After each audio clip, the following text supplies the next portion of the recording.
Yun, para hindi ako magkamali, ito po yung official na pahayag. Sige po. Ng, Binibigyan ko po kayo ng karapatang basahin yan. kasi hindi pwedeng si Dean Lavinia lang, kundi ito po ay hiningan ko ng pahintulot ng approval ng board. Kaya babasahin ko po yung eksaktong in-approve ng board. Ito po ang sabi doon.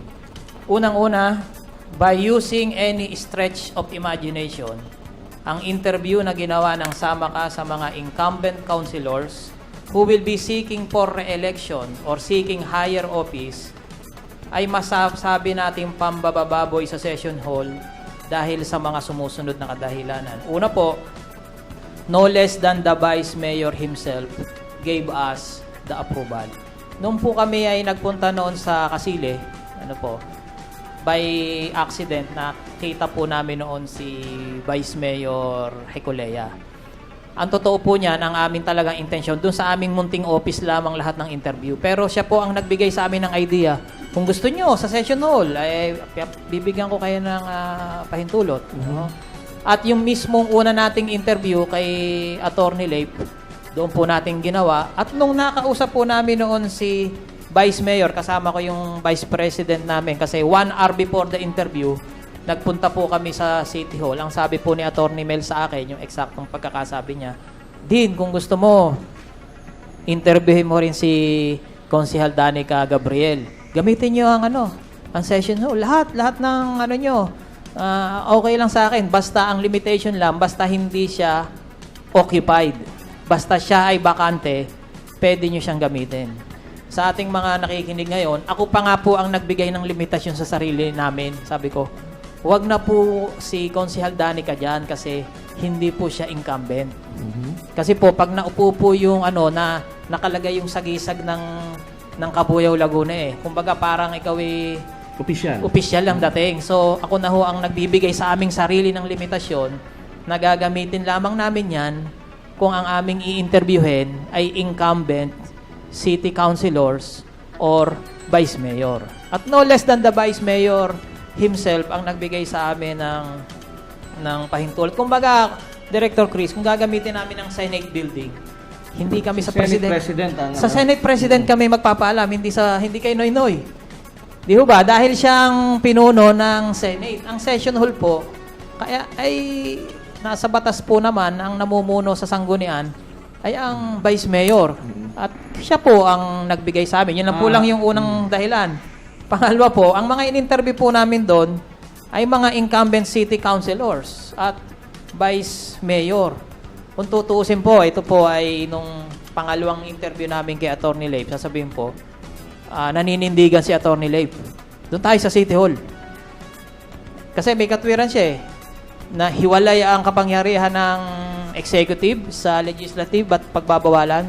Pero kaya ng sinabi ko ho kanina, maiipit pa yung security guard baka hindi maintindihan ng guard. Pinayagan ni Vice Mayor pero narinig ko yung speech ni Mayor na ayaw niya. So mapapalagay pa sa alanganin. Kaya kami na lang po ang nagdesisyon na sa mga susunod na interview ko, meron pang incumbent na gusto magpa-interview.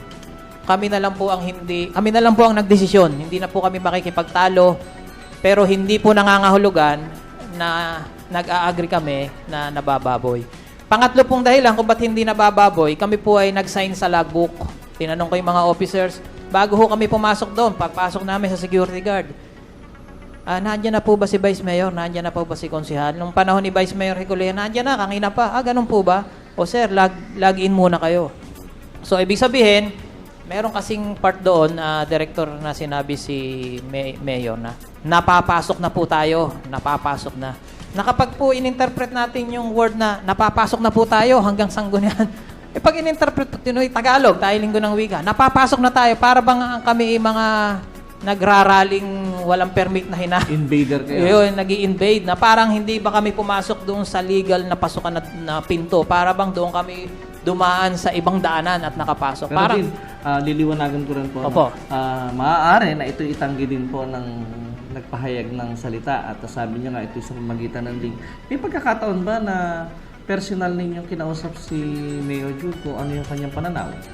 Actually, lagi naman open ang invitation namin sa kahit sino. Ayan. Kahit po yung anak niya ay in-invite na namin noon pa. Subalit, kinalulungkot namin sabihin na sa huling sandali ay nag-back out po. Actually, nung August 3 po yun Lunes po dahil Kabuyaw Day kinabukasan, kaya madaling tandaan yun day. May nag-post na po sa FB namin page na nag-speech si Mayor. Binababoy niyo raw. Ako'y nagbigay agad ng pahayag. Hindi po ako naniniwalang masasabi yan ng Mayor unless merong isang ebidensyang maliwanag. Hanggang ngayon po, hindi ako naniniwala. Lumipas ang 1 linggo. Hindi, talagang totoo. Hanggang siguro may pag tinignan nyo po yung sa YouTube, doon sa dulong-dulo, may message po doon na ang nakalagay kung bagamat hindi letra for letra, ay ito daw ay galing sa mga empleyado ng City Hall na nagmamalasakit na hindi pwedeng magpakilala. Po? Ngayon ako po, matagal naman din po dati ako sa Kabuyaw, nung Vice Mayor pa si Mayor, nakakausap ko po yan, noong 2011, 2012, 2013. Kilala ko po siya ng personal yung boses. At ang dami rin nagpapatunay, bagamat ayokong paniwalaan, pero, Director, parang masyado na akong OA kung sasabihin kong hindi totoo.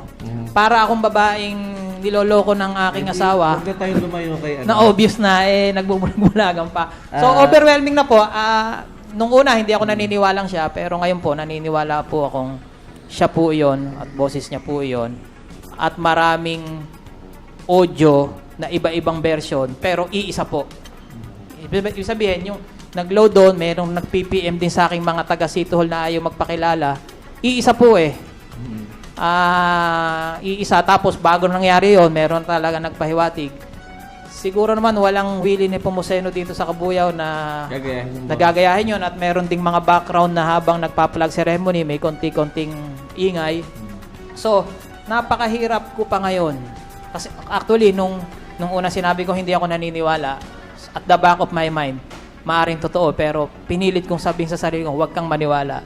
Pero nung pong lumabas na yung audio, masyado naman po ng OA ako kung sabihin kong hindi pa rin ako naniniwalang sinabi niya. So, ibig sabihin, sa personal opinion nyo, hindi to personal opinion ng grupo nyo, personal opinion nyo bilang si Dean Lavinia, ay naniniwala kayo na boses ni Mayor yun?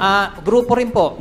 Naniniwala po rin po kami na siya po yun, although pwede niyang itanggi, pero hindi naman rin niya itinatanggi.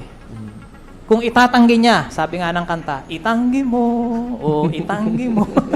Kung itatanggi niya, paniniwalaan namin siya. Anyway, hindi na yan bago kasi I remember Hello Garcia, di ba? Kung naalala niyo Hello Garcia, naging controversial din yan na nag-sorry naman si Presidente nun. Pero ipaliwanag ko yung pinagkaiba ng Hello Garcia. Yung Hello Garcia kasi, pag pinag-aralan natin ang batas, it was obtained in violation of the privacy rights of the President. Because that is a privileged communication. Direct However, communication. in this case, it is not a privileged communication.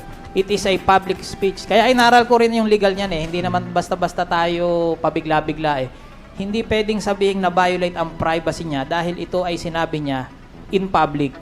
At talagang pwede siyang i-video, pwede siyang i-audio tape, etc.